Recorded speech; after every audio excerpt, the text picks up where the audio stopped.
Iran হঠাৎ করে বিচ্ছিন্ন হয়ে যায় গোটা বিশ্বের ইন্টারনেট নেটওয়ার্ক থেকে।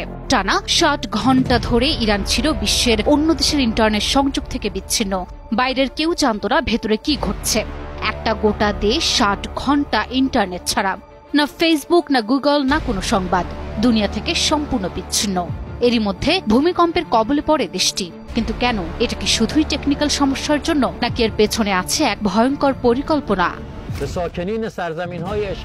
সম্প্রতি হঠাৎ করেই ইরানের ৬০ ঘন্টার জন্য বন্ধ হয়ে যায় সব ধরনের ইন্টারনেট। নিশ্চুপ হয়ে যায় সামাজিক যোগাযোগ মাধ্যম, ফোন লাইন, এমনকি আন্তর্জাতিক সার্ভারগুলোর সাথেও কেটে যায় যোগাযোগ। কিন্তু সন্দেহের বিষয় হলো, এটা কোনো সার্ভার ক্র্যাশ বা কেবল কাটা নয়, এটা ছিল পরিকল্পিত। ইরান সরকার নিজেই এই সিদ্ধান্ত নেয়। সরকারের মতে ইসরায়েলি সাইবার হামলা থেকে রক্ষা পাওয়ার জন্য এই পদক্ষেপ নেওয়া প্রয়োজন। এদিকে গত ২০ জুন ইরানের সেমনন শহরের কাছেই মাত্র ৩৫ কিলোমিটার দূরে একটি মাঝারি মাত্রার ভূমিকম্প আঘাত হানে। মাত্র ১০ কিলোমিটার গভীরতায় ঘটে যাওয়া এই কম্পন রেকর্ড করে যুক্তরাষ্ট্রের ভূতাত্ত্বিক জরিপ সংস্থা। ভূকম্প বিশেষজ্ঞরা বলছেন, এ ধরনের অগভীর কম্পন সাধারণত হয় প্রাকৃতিক কারণে, কিন্তু ঠিক এই ধরনের কম্পন একদম মিলে যায় পারমাণবিক পরীক্ষার সময়কার কম্পনের সঙ্গে। আর তখন থেকে শুরু হয় গুঞ্জন, ইরান কি গোপনে চালাচ্ছে পারমাণবিক পরীক্ষা? আর সেই কারণে কি আগেই বন্ধ করে দেয়া হয়েছিল ইন্টারনেট?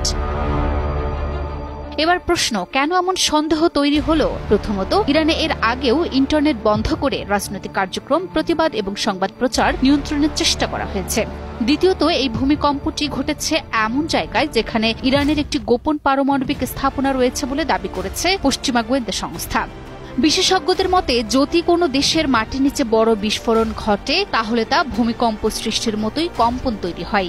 আর সেই কম্পন হয় অনেকটাই অগভীর, ঠিক যেমনটা ঘটেছে এবার ইরানে। ধারণা করা হচ্ছে, কোনো আন্তর্জাতিক নজরদারি যেন না পড়ে, কোনো ড্রোন বা স্যাটেলাইট যেন লাইভ ফিড দিতে না পারে, সেজন্যই ছিল ইন্টারনেট বন্ধের চূড়ান্ত পদক্ষেপ। রাশিয়া ইউক্রেন যুদ্ধেও দেখা গেছে, রাশিয়া যুদ্ধের সময় ইন্টারনেট বন্ধ করার কৌশল ব্যবহার করেছিল।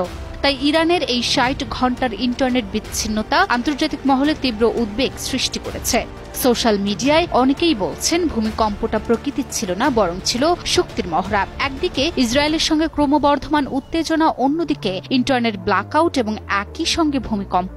সব মিলিয়ে ছবিটা যেন এক রহস্যময় ষড়যন্ত্রের দিকে ইঙ্গিত করছে। তবে এ দাবি এখনও নিশ্চিত নয় বলে জানিয়েছে যুক্তরাষ্ট্রের সংবাদ মাধ্যম মিরর ইউএস। ভূমিকম্প বিশেষজ্ঞরা একে ঘিরে উড়িয়ে দিয়েছেন সব জল্পনা। ইরাকের সুমের বিশ্ববিদ্যালয়ের ভূমিকম্পবিদ ডক্টর আলী রামথান স্পষ্ট করে বলেন, এটি প্রাকৃতিক উৎপত্তির স্পষ্ট বৈজ্ঞানিক প্রমাণ রয়েছে। এটি এই অঞ্চলের ঐতিহাসিক ভূমিকম্পের সঙ্গে সামঞ্জস্যপূর্ণ। এই গভীরতায় কোনো পারমাণবিক পরীক্ষা চালানো সম্ভব নয়, এটি ভূতাত্ত্বিকভাবে অসম্ভব। Desk report, news 24।